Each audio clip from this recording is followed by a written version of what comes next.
Joining me now is Her Majesty Queen Rania of Jordan. Your Majesty, thank you so much for being here. Thank you, Joy. It's a pleasure to be here. This is a difficult time and circumstance to be talking with you. As of today, 34,000 people have been killed in Gaza. There is the real threat of mass starvation taking place. And as we know, you are not just the Queen of Jordan, you are also a Palestinian woman of Palestinian heritage. So I would just love for you to reflect for a moment on what's happening in Gaza as the Queen of Jordan, but also as a Palestinian woman, as a mom. Well, you know, I think it's not just my background, but I think for everyone in the Arab world, we have been quite devastated by what we've been seeing in the last 7 months. You know, as traumatic and devastating as the events of October 7th have been, we can't justify the way that this war is being fought. You know, this is not a normal war. Every war is ugly, but this is humanitarian workers who have seen everything, have said they've never seen anything like it. The collective punishment of people, the displacement of 1.7 million people from their homes, some people displaced more than once. The fact that out of those 35,000 people killed, 70% are women and children. And this conflict, just to put in perspective, has killed more children in 5 months than all the conflicts in the world in the past 4 years. So children have not been killed at this rate in any other time in history. And it's had the highest kill rate since the genocide in Rwanda in 1984. And so there is outrage in the Arab world and around the world at what we're seeing. But also there's outrage at the world's apathy, the fact that this is allowed to happen. Rightfully, after October 7th, the whole world stood up and condemned those actions, but we're not seeing the same kind of reaction towards what's happening today. And we're seeing just people letting Israel violate international law and international humanitarian law without any consequence. And that is creating a sense of disillusionment in the Arab world. And a sense of, you know, how come international law is applied selectively? Why are our lives worth less? Do we matter in this world? And I think that this is really having a paradigm shift in the way we're viewing our world order. As terrible as what's happening in Gaza is, I think the way our world order is today is actually looking exponentially worse. Well, let's talk about some of the reaction, because you did see South Africa bring a case in the International Court of Justice at The Hague against Israel for its conduct of the war. We recently saw Prime Minister Netanyahu make a statement, a video statement, expressing concern that the ICC, also at The Hague, may bring arrest warrants against himself and other members of his government over the conduct of the war. What is your reaction to that? Is that the kind of reaction that you feel is more appropriate to see justice done? And do you have faith in it? Well, you know, Israeli officials get very upset when they hear the words genocide or apartheid, and they dismiss them and say that, you know, these are big words that people are throwing around. Now, the International Criminal Court of Justice is the highest court in the land, and they have deemed it plausible that Israel is committing acts of genocide against the Palestinians. And they have since issued provisional orders asking them to prevent acts of genocide and to provide unhindered aid. Now, it might take years for them to come out with a final ruling, but we cannot wait. People are being killed today. History is being written today. And we're already very late, and the longer we wait, the larger the stain on our global consciousness. And the fact that, you know, we're talking about semantics. Is it genocide, isn't it? The fact that we're even debating that should be sending shockwaves in our international community. Who wants to err on the side of a genocide? And those who are attacking the ICJ rulings are actually belittling and dismissing the safeguards that we have in our world to ensure that nations adhere to a certain standard of conduct. So yes, you know, I think it's important the ICC take action, that the ICJ take action, but we don't want symbolic gestures. At the end of the day, and we've seen a change of tone and language from the US towards Israel, trying to compel Israel to not go into Rafah, for example, or to allow more aid in. But at the end of the day, officials in Israel have shown a reluctance to heed any advice or warnings or counsel from allies. So what we need is measures on the ground, to actually say, illegal settlements should be stopped, to say that aid should go in, that we are not going to continue to provide offensive weapons that are killing thousands of innocent lives, the weapons that provide should be conditional.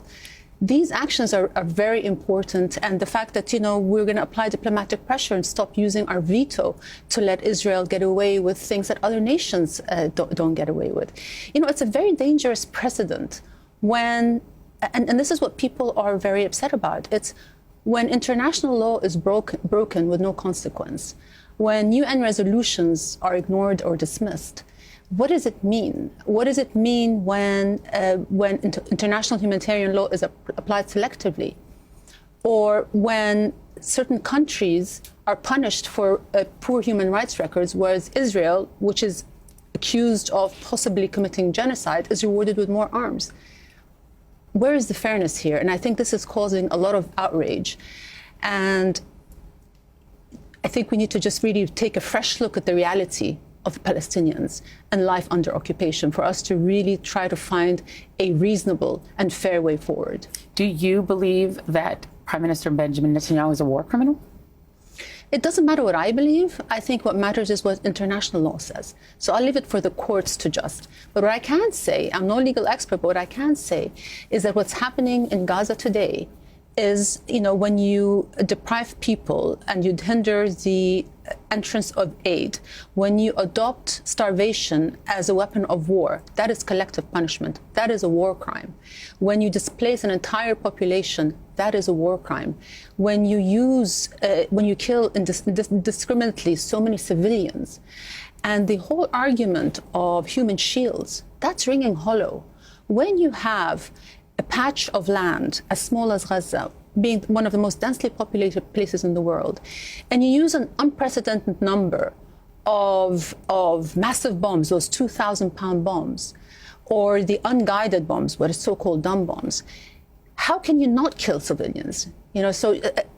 And when you say human shields as well, wherever Hamas leaders are, by default, there's going to be civilians around them.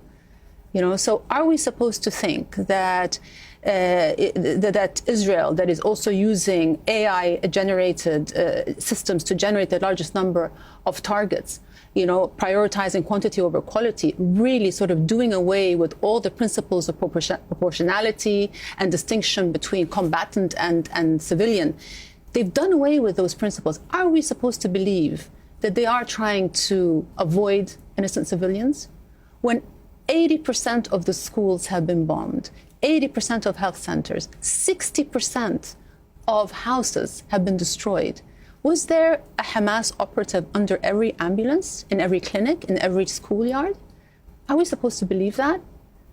It's very clear that Israel has no problem targeting civilians and that they assign very little value to Palestinian life. And the impulse in Israel, whenever there's violence against it, is to punish all of the Palestinians for the acts of a few. So that is collective punishment, and that is a war crime. We've seen a reaction to what we're seeing on the ground in Gaza around the world. We've seen protests around the world. We've seen them in the United States on college campuses. There are images in Gaza of children holding up signs thanking students at Columbia University and other universities for their support. But we've also seen a massive crackdown on those protests in the United States. What do you make of those protests? And do you think that they will change anything? Well, look, we can all agree that law and order are extremely important. Nobody wants chaos. And anti-Semitism is a real thing, and it is on the rise, and no student should feel unsafe on their campus. But I think passions are running so high on all sides that we're losing sight of what these students are actually protesting. And we are spending so much time talking about how should these protests be handled rather than looking at what these kids are protesting, which is the reality in Gaza. So I've been seeing coverage of the protests, but I haven't been seeing enough coverage of what they're protesting. We need to face the realities on the ground of what's happening in Gaza itself. Now, at the same time, dismissing these students as, oh, they don't know what they're talking about, or they need an education, or, they're just protesting for the sake of it. I think this collective dismissal is not only patronizing, I think it's quite insulting for some of these students who know exactly why they're out there. And they've looked at these issues. There are always bad actors. There are always people who would want to crash the protests and try to hijack the message. But there are also a lot of people who really are standing for something. And for them, this issue has become about social justice. It's not just about Palestine. They are protesting a discrepancy between a world that they were told should be this way and the way it actually is. They are saying, that, yes, we want you to divest from illegal occupation, but they're also suggesting that there's more to the story than we have been led to believe. That it's this whole narrative that we've been taught about Israel always being the victim and Palestinians, who are the occupied, always being the aggressor, is not entirely accurate. Now, a lot of people are invested in the story. And I think when somebody challenges something that you've been invested with for so long, your reaction is to want to challenge that, to defend what you believe in. But I think, it pushes you out of your comfort zone, and out of your comfort zone is really where progress happens. I mean, you mentioned my Palestinian background. And because of that background, I'm aware of the fact that I might identify with the Palestinian side more. And that's why every day I challenge myself to actually put myself in the shoes of an average Israeli to try to see things from their point of view. And a relative of a hostage, or just an average person who's worried about the missiles flying onto them. I try to think of that. All I want is for people to just for once try to put themselves in the shoes of Palestinians. If it's very difficult to wrap your head around the reality of occupation and what it's like to be a Palestinian under Israeli occupation. To know that day in, day out, every aspect of your life is policed, it's controlled, you're demeaned. To know that at any moment you could get detained or arrested without cause, without just cause, and without any semblance of due process, and without any consequence. This is life for Palestinians. Life for Palestinians, even just the daily commute of a Palestinian will tell you a lot. It's about checkpoints. It's about routine delays. They can't get from A to B without permits and without searches. And it's about nightly raids, military incursions, lands being confiscated, children being taken from their beds in the middle of the night. Israel is the only country that persecutes children in military courts. Save the Children have written reports about this, how children are taken usually from their beds at night. They're arrested and without charge. Sometimes the charge is just stone throwing, and that could land you 20 years in prison. And then they are subjected to a lot of abuse in the prison system, where they are held under solitary confinement, strip searches, deprived, beatings, of course, deprived of their medicine, hardly fed. This is the reality of Palestinians. The reality of people living in the West Bank. So we are told that everything that's happening today is a retaliation to October 7th. Well, if that's the case, why are we seeing what's happening in the West Bank, which is run by, not Hamas, by the Palestinian Authority? 8,000 people have been arrested in the West Bank. Almost 500 people killed, again, without due process, 124 of them children. We're seeing land grabs in the West Bank. We've seen the largest land grab in 30 years take place in March, 800 hectares of Palestinian land. Armed settler attacks are on record high.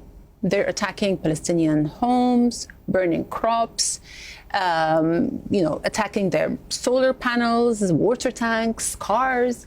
This is happening every day. And it's under full view, if not participation, of the army. Mm-hmm. It's the army that supplies them with the weapons. And the lines between soldier and settler are so blurred, they might as well not exist. So trying to portray the settler community as a fringe community is not true. Many of the settlers actually hold high positions in government and parliament, the judicial system. So their agenda is inseparable from that of the state. So given all of that, I mean, in 1994, when you're perhaps in university, or maybe just after? No, I was married then. Okay. There was a peace agreement that was negotiated between the king's father, between King Hussein and Yitzhak Rabin. Right. And it was only the second peace treaty between a country in the Arab world and Israel. And Yitzhak Rabin was assassinated about a year after that. And he was, of course, followed by the current Prime Minister, Benjamin Netanyahu. Given the history, do you believe that fundamentally Prime Minister Netanyahu wants peace with the Palestinians? Well, look, I was around when King Hussein signed the peace treaty with Rabin, and I saw the relationship. It was a relationship of trust between two men who understood that they had to make sacrifices and compromises for a larger vision of peace. I know that they wanted a warm peace. It wasn't just a strategic peace. They wanted a peace between the two people. And I saw how passionate my father-in-law was about it. And we've had many conversations about this, and I truly am very inspired by his vision. And he's the one who once said to me, you know, Rania, you always have to put yourself in the other person's shoes. And I've never forgotten those words. Right. It's a simple thing to do, but very rarely are people doing it these days. Yeah. And that is the door to empathy. But then what happened after Rabin's assassination is that, like you said, Prime Minister Netanyahu came in, and we gradually saw the politics in Israel shift further and further to the right. Right. Until now, there are hardly any peace groups. You know, I used to routinely sit with Palestinian-Israeli peace groups to have these conversations, to keep bridges, because I always thought that that was so important. Right. There isn't a left to talk to anymore. A lot of times it's like you're either talking to the far right or the extreme right. There's the ideological aspect as well, where the ultra-nationalist Jewish population, it's a deep belief that Palestine is theirs from the river to the sea. And then you have the politics, where Netanyahu obviously has his own political career to think about. And so I think the future generations are not the priority here, and they were the priority for King Hussein in 94. What about President Biden? How would you assess how he has handled this situation so far, and what would you want to see the United States do? Well, I just want people to understand that in the eyes of the world, the U.S. is part of this war. They feel that the U.S. is enabling this war, that Israeli officials themselves say that we couldn't wage this war without the support of the U.S. because you provide the arms and you provide all the assistance, and also you use your veto powers, etc. And so clearly the U.S. has a lot of leverage over Israel, and for many people this leverage hasn't been used as effectively as it could be, even though the unconditional support for Israel has for many surpassed any reasonable political calculus. Now, there has been definitely a change in tone and language from President Biden. We've seen that. He is trying to apply pressure. But I think words alone are not sufficient because, as I said, there's a great deal of sense of impunity and I would say belligerence among Israeli officials where, you know, international law doesn't have to apply to them. But would you say that, you know, there have been protests inside of Israel as well? And so there does seem to still be a left that is very much against this war and also holds Prime Minister Netanyahu responsible for the failures to anticipate the October 7 attack. Most of the protests against the war are because they want to free the hostages. Absolutely. Not because they're actually against the war. So I think for many, if you could free the hostages, then you can go and continue the war. And that speaks to just how far Israeli society has gone. You know, there is an omnipresent, deep, almost cultural anti-Palestinian racism that exists now in Israeli society. So and that is as a result of decades of statements by officials, by government, by media, by military individuals, that says that Palestinians are inherently a violent people, that they only understand the language of force. Yeah. You know, and that they are always wrong, and that Israel is always justified in inflicting whatever pain it inflicts on the Palestinians because they have it coming. They deserve it. They don't suffer like us. They don't have the same morality as we do. So then given that... And that's reflected, by the way, in the statements that we heard from officials, right? I'm not saying it. Yeah. They're saying it. They're saying human animals. They're saying that every single Gazan is a legitimate target. You know, they're saying that these are children of darkness, that they only understand the laws of the jungle. How can it be okay to be saying that? So then, given that, as we wrap here, are there reasons for hope? Because there's still talk of a two-state solution. There's still talk of somehow there being an after when this war is someday finally over. Are there reasons for hope, given the region, given the heat in the region, and given what you've said? If I have hope, it's because I believe that the status quo is not sustainable, not for Israelis, not for Palestinians. We cannot go back to the days before the war. That status quo has been broken forever, and it is a status quo that was based on an illegal occupation that fueled fear and insecurity on both sides. It's a status quo that has no political horizons and therefore made the option of violence more attractive. And I know that people roll their eyes when we say two-state solution because they think it's not viable. Right. But I think the fact that we're where we are today is all the more reason, greater impetus for us to have a two-state solution. Because what is the alternative for Israelis and for Palestinians? What is the alternative? Are we going to keep going through cycles of violence? Is Israel going to occupy the Palestinians indefinitely? Right. Are they going to become a pariah state, an apartheid state? Is that what they're aiming for? Are Palestinians going to be continuously subjugated? Is it just going to be more realities created on the ground? But here's the thing, is when the international community you see officials talking about a two-state solution. Right. This shouldn't become a chorus line that officials adopt for political face-saving. Because in the past, you know, talk of peace process and peace parameters and interim phases of peace, these have all been delay tactics and almost a cover to justify continuously subjugating the Palestinians and creating realities on the ground. So while these peace processes were happening, Palestinians gradually and consistency saw their reality getting worse and worse and worse. And so here's another thing I know for sure. Israelis and Palestinians cannot reach an agreement on their own. Right. The international community has to put its weight behind it. And that means that you have to be ready to hold both sides accountable. And having a just peace cannot just be about the stronger side implementing its will over the weaker side, which means that we have to understand the imbalance in power here. Right. Palestinians have less resources, they have less influence, they have less leverage, but they don't have less rights. Disproportionate power should never result in unequal rights. And we have to remember that, you know, Palestinians are occupied, and the occupied shouldn't have to be negotiating their freedom with the occupier. And yet, whenever negotiations take place, the departure point is always, what will Israel accept? Right. What will Israel agree to? Not what's the minimum they're required to do by international law. So if we take, example, negotiations over land, territories that were occupied in 1967, under Resolution 242, those are Palestinian land.